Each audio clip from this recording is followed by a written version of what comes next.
The popular culture myth of the zombie parasite relies on a simple premise.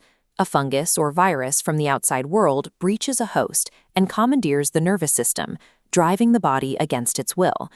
But we can see a biological overline in action without a foreign invader. In 2006, 41-year-old Lydia Angue physically fought off a 700-pound polar bear. In 2019, high schooler Zach Clark lifted a car off his neighbor's chest. These individuals did not possess the bone density or baseline muscle mass for these actions. The physiological mystery is how ordinary human anatomy suddenly generates the mechanical torque and physical force of heavy machinery. This power is the result of a biological override. An ancient structure in the brain suspends your safety parameters and commandeers the motor pathways. To understand how this takeover happens, we look to the central governor model proposed by sports scientist Tim Noakes. He found that physical fatigue is an active safety mechanism. The brain acts as a governor, monitoring exertion and restricting physical output to protect organs from failure. Because of this governor, most humans are restricted from their theoretical physical maximum. Even during high-intensity exertion, the nervous system typically recruits about 60% of available muscle capacity. This schematic shows the hardware enforcing that limit. Embedded where muscle fibers insert into the tendon are proprioceptive sensors called Golgi tendon organs. They measure the mechanical tension stretching across your limbs. If you attempt to lift a load that exceeds structural safety, the tension spikes. The Golgi tendon organs trigger autogenic inhibition, sending an emergency spinal signal that relaxes the muscle, dropping the load before tearing. This reflex keeps your skeleton intact.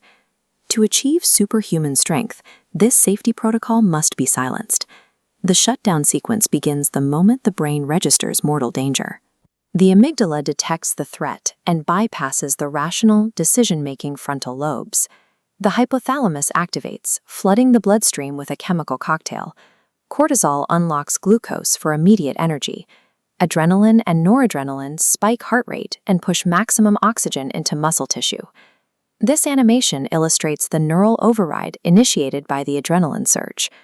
Descending signals from the brainstem shoot straight down the spinal cord, suppressing the autogenic inhibition reflex. They block the warning transmissions from the Golgi tendon organs, effectively cutting the body's emergency brakes. At this millisecond, conscious free will is gone. You are operating under a survival protocol that ignores your input. With physical limiters removed, the body prepares for trauma. A release of endorphins deadens the central nervous system's perception of pain.